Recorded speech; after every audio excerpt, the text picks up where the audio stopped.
Hello, my dear students. How are you all? I welcome all of you on WS Academy. This is computer revision series जिसमें हम top 1500 जो है one lines करेंगे, जिसमें direct questions आते हैं, उसमें सारा कंप्यूटर सबका रिवाइज हो जाएगा। पार्ट 1 हमने कल किया था और वो हमारे यूट्यूब चैनल पे अवेलेबल है, आप चेक कर सकते हैं। So let's get started. यहाँ तक हमने कल वाले जो है लेक्चर में किया था and today we will move forward, right? Okay, देखिए सिंटेक्स जो होता है, सिंटेक्स में जैसे इंग्लिश ग्राम, हर एक लैंग्वेज का ग्रामर होता है, उसमें स्पेसिफिक रूल्स और वर्ड्स होते हैं। वैसे ही सिंटेक्स में स्पेसिफिक रूल्स और वर्ड्स होते हैं जो एल्गोरिथम के लॉजिकल स्टेप्स को एक्सप्रेस करते हैं, ठीक है। इसके बाद चेंजिंग एन एग्जिस्टिंग डॉक्यूमेंट, अगर हम किसी भी डॉक्यूमेंट को चेंज करेंगे जो अभी एग्जिस्ट कर रहा है, उसको हम बोलते हैं एडिटिंग डॉक्यूमेंट, एडिटिंग डॉक्यूमेंटेशन हम उसको बोलते हैं कि डॉक्यूमेंटेशन को एडिट करना, ठीक है। Virtual memory is memory on hard disk that the CPU uses as an extended RAM. अगर सीपीयू आपको पता है सेंट्रल प्रोसेसिंग यूनिट, इसमें सारी प्रोसेसेस होती है, सारे ऑपरेशंस किए जाते हैं। ये यूज़ करता है एक्सटेंडेड रैम क्योंकि इसको मेमोरी की ज़रूरत पड़ती है। वर्चुअल मेमोरी को ये बेसिकली हार्ड डिस्क की मेमोरी को यूज़ करता है एज एन एक्सटेंडेड रैम, ठीक है। तो मतलब इसी को हम वर्चुअल मेमोरी बोलते हैं क्योंकि बेसिकली वो हार्ड डिस्क का पार्ट होता है और हम उसको एज एन एक्सटेंडेड रैम इस्तेमाल करते हैं सीपीयू, तो उसको वर्चुअल मेमोरी बोला जाता है, right? Okay, computers use the binary number system to store data and perform calculations. चाहे कंप्यूटर को डेटा स्टोर करना होता है या कैलकुलेशंस परफॉर्म करनी होती है, वो बाइनरी नंबर सिस्टम का इस्तेमाल करता है जिसमें सिर्फ दो चीज़ों को पहचानता है, 0 एंड 1। 0 का मतलब होता है लो एनर्जी और नो एनर्जी, 1 का मतलब होता है हाई वोल्टेज, सॉरी वोल्टेज। 0 का मतलब होता है लो वोल्टेज और नो वोल्टेज, 1 का मतलब होता है हाई वोल्टेज और सम वोल्टेज, एंड 0 का मतलब होता है ऑफ, 1 का मतलब होता है ऑन, ठीक है। The Windows key will launch the start buttons, ठीक है। और to move the beginning of a line of a text, अगर आपको टेक्स्ट के लाइन की बिगिनिंग में यहाँ पे आपको जाना होगा तो आपको होम की प्रेस करनी होती है। होम की जब आप प्रेस करते हो तो आप जो लाइन होती है ना उसकी बिगिनिंग में आपका कर्सर चला जाता है, ठीक है। When sending an email the subject line describe the contents of the message. आपको पता है जो इलेक्ट्रॉनिक मेल होता है, ईमेल होता है, जो कि एक कम्युनिकेशन सॉफ्टवेयर है। जब आप एक ईमेल भेजते हैं जो वहाँ पे लिखा होता है सब्जेक्ट ऐसे, और सब्जेक्ट में जो आप लाइन लिखोगे ना वो डिस्क्राइब करेगी कि बेसिकली ये मेल किसके रिलेटेड है, क्योंकि सब्जेक्ट में आपको एक शॉर्ट लाइन या शॉर्ट वर्ड्स लिखने होते हैं। जो फॉर एग्जाम्पल मैं सब्जेक्ट में लिखूंगी CV या मैं लिखूंगी दिस एप्लीकेशन फॉर लीव, ठीक है। तो सब्जेक्ट में ही पता चलता है कि अंदर जो ईमेल में कंटेंट्स है वो क्या होंगे, राइट? ओके, मिक्सड आपको रिवाइज हो रहा है सारा।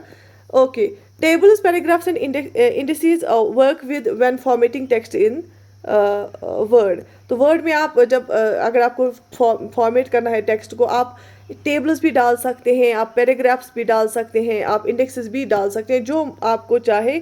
आजकल सारे ऑप्शंस अवेलेबल होते हैं। TB, टेराबाइट जो है वो लार्जेस्ट यूनिट ऑफ स्टोरेज है। तो आपको पता है डिफरेंट यूनिट्स ऑफ स्टोरेज होती हैं क्योंकि जो जितना ज़्यादा साइज होगा उतना बड़ा यूनिट ऑफ स्टोरेज होगा। तो टेराबाइट भी इसमें एक जो है इसमें एक यूनिट है। The operating system tells computer how to use this components, क्योंकि कंप्यूटर के डिफरेंट एलिमेंट्स होते हैं, डिफरेंट कंपोनेंट्स होते हैं। तो ऑपरेटिंग सिस्टम जब स्टार्ट होता है ना, पहले चेक करता है कि क्या सारे पेरिफेरल्स चलते हैं। तो जो कंप्यूटर का ऑपरेटिंग सिस्टम होता है वो कंप्यूटर को बताता है कि आपको अपने कंपोनेंट जो है वो कैसे इस्तेमाल करने हैं। When cutting and pasting the item cut is temporarily stored in clipboard, आपने देखा भी होगा उस पर मैसेज आता है कॉपी टू क्लिपबोर्ड, ठीक है। जब आप कट करते हो कोई चीज़, ठीक है, वो क्लिपबोर्ड पे कॉपी होता है और फिर आप पेस्ट भी कर पाते हो, ठीक है। उसको हम क्लिपबोर्ड बोलते हैं। The blinking symbol on the computer screen is called cursor, जो ऐसे ब्लिंक हो रहा है, पहले आ रहा है फिर गायब हो रहा है, ठीक है, फिर से आ रहा है, फिर से गायब हो रहा है, ठीक है। तो वो जो ब्लिंकिंग करता होता है ना उस स्क्रीन पे सिंबल, ऐसे ऐसे सिंबल खड़ा वाला, उसको हम कर्सर बोलते हैं। और माउस से हम उसको घुमा सकते हैं क्योंकि mouse is a pointing device. Magnetic tape जो होती है it is not practical for applications where data must be quickly recalled because tape is a sequential access medium. बोलते हैं कि अगर हमें आपको डेटा जल्दी जल्दी चाहिए तो उसके लिए मैग्नेटिक टेप अच्छा जो है प्रैक्टिकल आइडिया नहीं है, अच्छा आइडिया नहीं है उसमें रखने का, चीज़ रखने की। क्यों? स्टोरेज के लिए, क्योंकि जो मैग्नेटिक टेप होता है ना उसमें सीक्वेंशियल एक्सेस मीडियम है वो। मतलब अगर मैग्नेटिक टेप में ऐसे ऐसे डेटा रहता है, ठीक है, तो क्या होता है जो मैग्नेटिक टेप से हमें डेटा रिट्रीव करना होता है ना, पहले ये लोकेशन 1 पे जाएगा अगर नहीं मिला तो वापस आके फिर लोकेशन 2 पे जाएगा, अगर नहीं मिला तो लोकेशन 3 पे जाएगा, अगर नहीं मिला तो लोकेशन 4 पे जाएगा। तो ये सीक्वेंस में जाता है, तो जो कि टाइम कंज्यूमिंग होता है। जो सीक्वेंस एक्सेस मीडियम किस में यूज़ होता है? Sequence access medium magnetic tape होता है, तो जहाँ पे आपको क्विकली रिजल्ट चाहिए वहाँ पे वो सही नहीं होता है यूज़ करना। Rows and columns are used to organize data in spreadsheet. जो MS एक्सेल है ना, माइक्रोसॉफ्ट एक्सेल, मैंने आपको पढ़ा है बैच में। माइक्रोसॉफ्ट एक्सेल जो होता है उसमें ऐसे स्प्रेडशीट्स होते हैं, उसमें रोज और कॉलम्स के फॉर्म में, जहाँ पे रोज और कॉलम्स मिलते हैं वहाँ पे सेल्स बनते हैं, स्प्रेडशीट के फॉर्म में होता है। तो डेटा को ऑर्गेनाइज किया जाता है इन टेबल्स में, इसको हम स्प्रेडशीट भी बोलते हैं। ठीक है। When you are working on documentation on PC, the document temporarily stored in flash memory। जब आप किसी भी डॉक्यूमेंटेशन पे काम करते हैं पर्सनल कंप्यूटर पे, तो उस डॉक्यूमेंटेशन को आप टेम्परेली फ्लैश मेमोरी में स्टोर करके रखते हैं। 1 MB equals to approximately 1 million bytes. जो जो है मेगाबाइट होता है ना, तो वो किसके बराबर होता है? 1 मिलियन बाइट्स के बराबर। बिट जो है ना, बिट स्मॉलेस्ट, सबसे छोटा इसमें स्टोरेज जो होता है, कैपेसिटी होता है, वो बिट होती है। और 4 बिट्स जो होती है ना, 4 बिट्स एक निबल के बराबर होती है, NIBBLE निबल। और जो ये कितने बराबर बिट्स होती है? 4 बिट्स। और 8 बिट्स जो होती है ना, 8 बिट्स एक बाइट के बराबर होती है। ठीक है। तो दैट मीन्स हाफ, जो एक बाइट होता है ना, जो एक निबल होता है वो हाफ बाइट होता है, क्योंकि निबल में 4 बिट्स होते हैं और एक बाइट में 8 बिट्स होते हैं, तो एक निबल होता है हाफ बाइट। ठीक है। फिर ऐसे ही किलो बाइट। ठीक है, शाबाश। Information travels between components on the motherboard through buses. Motherboard जो कंप्यूटर का होता है, वहाँ पे जब इंफॉर्मेशन ट्रेवल होती है तो डिफरेंट टाइप्स ऑफ बसेस होती है, वहाँ पे चैनल्स होती हैं, बसेस उनको बोलते हैं, उसी के थ्रू जो है ये होती है, ट्रेवल करती हैं। RAM refers to memory in your computer. Obviously RAM क्या होती है? एक तरह की मेमोरी होती है जिसको हम बोलते हैं रैंडम एक्सेस मेमोरी। ये फास्ट होती है, जैसे हमने वहाँ पे देखा ना सीक्वेंशियल एक्सेस मेमोरी, उसमें टाइम लगता है। रैंडम एक्सेस मेमोरी फास्ट होती है, और जो ये वोलेटाइल होती है, अगर पावर ऑफ होता है कंप्यूटर का, फिर इसमें जो डेटा होता है वो गायब हो जाता है। Computer connected to LAN can share information और शेयर पेरिफेरल इक्विपमेंट। ओबियसली जितने भी कंप्यूटर्स लैन में जुड़े होते हैं, लैन क्या होता है? Local area network. जितने भी कंप्यूटर्स लैन में जुड़े होते हैं, उसका मेन मकसद क्या होता है लैन में जोड़ने का? वो यही होता है कि उससे हम क्या कर सकते हैं? पेरिफेरल्स को शेयर कर सकते हैं। जैसे अगर 5 कंप्यूटर्स हैं हमारे लैन में जुड़े हुए नेटवर्क में, वो एक ही प्रिंटर यूज़ कर सकते हैं। ठीक है, या एक ही स्कैनर यूज़ कर सकते हैं। वो इंफॉर्मेशन भी शेयर करते हैं और इक्विपमेंट्स भी। Microsoft office is an application suit. Microsoft office एक एप्लीकेशन सूट है, क्योंकि वो स्पेसिफिक कामों के लिए बनाया गया है, एक एप्लीकेशन सॉफ्टवेयर है। ओबियसली उसमें माइक्रोसॉफ्ट वर्ड आता है, उसमें माइक्रोसॉफ्ट एक्सेल आता है, माइक्रोसॉफ्ट पावर पॉइंट आता है, माइक्रोसॉफ्ट एक्सेस आता है, माइक्रोसॉफ्ट आउटलुक आ जाता है। ठीक है। Utilities can handle most system functions that aren't handled directly by the operating system. ठीक है, जितनी भी सिस्टम, कुछ और सिस्टम फंक्शन है जो डायरेक्टली ऑपरेटिंग सिस्टम नहीं करता है हैंडल, वो यूटिलिटीज कर सकते हैं।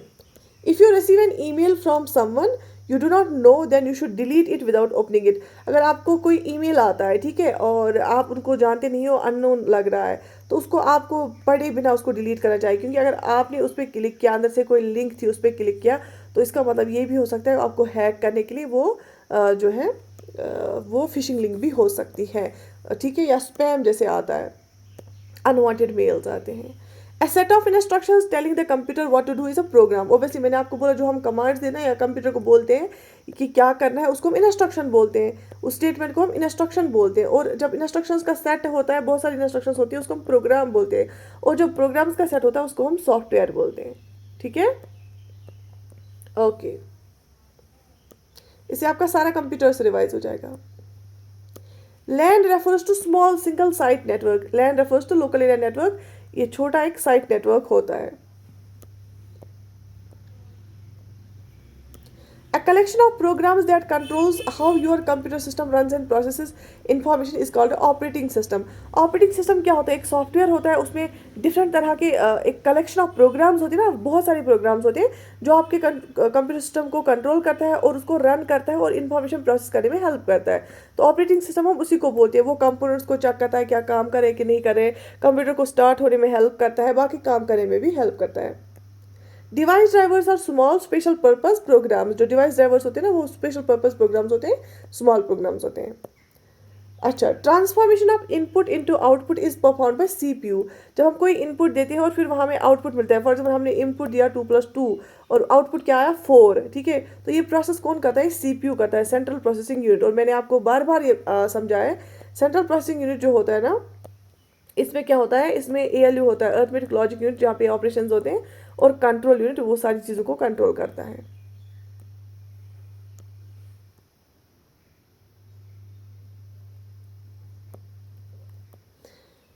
Data going into the computer is called input. जो भी डेटा कंप्यूटर में जाता है ना उसको हम इनपुट बोलते हैं। Binary choice offer only 2 option. जो बाइनरी चॉइस होती है ना उसमें आपको 2 ही ऑप्शंस मिलते हैं, जैसे 0 एंड 1 बाइनरी सिस्टम यूज करता है computer.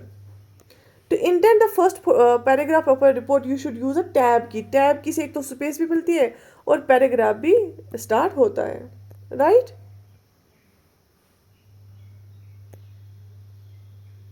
Fields are distinct items that don't have much meaning to you in a given context. Obviously fields क्या होते हैं, वो अलग आइटम्स ही होते हैं, ऑब्वियसली उसमें कोई खास मीनिंग नहीं होती है। अगर हम एक्सेस की यहाँ पे बात कर रहा है, एमएस एक्सेस में हम फील्ड्स कॉलम्स को बोलते हैं। A website address is a unique name that identifies a specific website on web.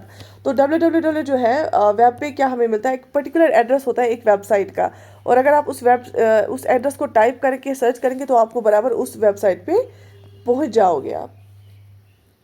Modem is an example of telecommunications device. क्यों? क्योंकि मॉडेम से हम क्या करते हैं, मॉडेम से हम इंटरनेट के साथ कनेक्ट हो जाते हैं। मॉडेम एक ज़रूरी होता है हमें इंटरनेट कनेक्शन के लिए, तो ये एक टेलीकम्युनिकेशन डिवाइस है, ठीक है। A set of computer programs used for a certain function such as word processing is the best definition of a software package। अच्छा, सेट ऑफ कंप्यूटर प्रोग्राम्स उसको हम सॉफ्टवेयर पैकेज बोलते हैं, क्योंकि उस पैकेज में क्या होते हैं, रिलेटेड प्रोग्राम्स और भी रिलेटेड प्रोग्राम्स होते हैं। वो एक ही नहीं होता, उसमें डिफरेंट प्रोग्राम्स होते हैं और मतलब रिलेटेड होते हैं आपस में, जो तकरीबन एक ही काम के लिए होते हैं। You can start Microsoft word by using start button. Obviously start button जब हम यूज़ करते हैं और स्टार्ट बटन पे दबाते हैं, वहाँ पे ऑल प्रोग्राम्स आता है, और ऑल प्रोग्राम्स पे जब क्लिक करते हैं वहाँ पे माइक्रोसॉफ्ट ऑफिस आता है। माइक्रोसॉफ्ट ऑफिस पे जब क्लिक करते हैं वहाँ पे 5 ये दिखाता है, Microsoft Word, Microsoft Access, Microsoft Excel, Microsoft PowerPoint और आउटलुक, ठीक है। तो फिर जो भी आपको यूज़ करना होगा तो आप कर सकते हैं, या एक चीज़ आप कर सकते हो, विंडो और विंडोज़ वाला बटन दबाओगे और आर प्रेस करोगे, वहाँ पे वो रन डायलॉग आएगा, वहाँ पे अगर आप सर्च करोगे एक्सेल तो वहाँ पे आपका एक्सेल वाला शीट खुलेगा। ये 2 तरीके होते हैं माइक्रोसॉफ्ट इस सॉफ्टवेयर को जो है ओपन करने का। अच्छा, जो ब्लिंकिंग सिंबल आपकी स्क्रीन पे आ रहा है, that shows wire the next character will appear is a cursor. उसको हम कर्सर बोलते हैं। अगर कर्सर यहाँ है ना, मैं कुछ टाइप करूँगी तो फिर यहाँ पे वो लिख के आएगा। अगर कर्सर यहाँ पे मैं कुछ टाइप करूँगी वो यहाँ पे लिख के आएगा, ठीक है। ये कर्सर हम बोलते हैं इसको। माउस की मदद से हम इसको कहीं और पे भी ले जा सकते हैं। Highlight and delete is use to remove a paragraph from a report you had written. अगर आपको हाईलाइट करना है, फॉर एग्जाम्पल, या आप शॉर्ट की कंट्रोल ए भी दबाओगे, उससे क्या हो जाएगा, सिलेक्ट हो जाएंगी चीज़ें। फिर डिलीट दबाओगे तो वो वाला पोर्शन डिलीट हो जाएगा, अगर आप चाहते हो कि जो आपने लिखा वो डिलीट हो, ठीक है।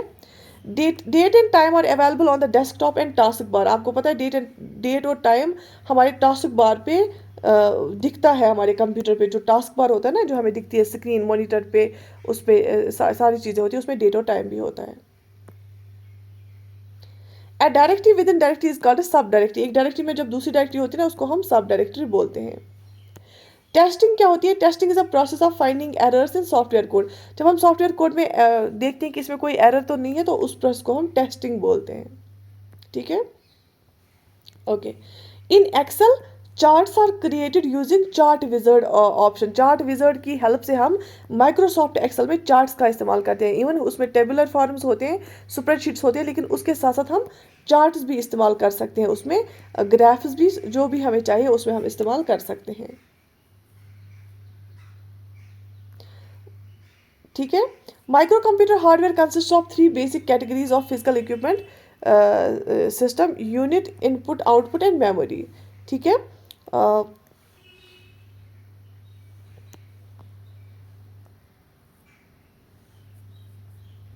बात समझ में आ गई? तो आई थिंक यहाँ तक सफिशेंट है।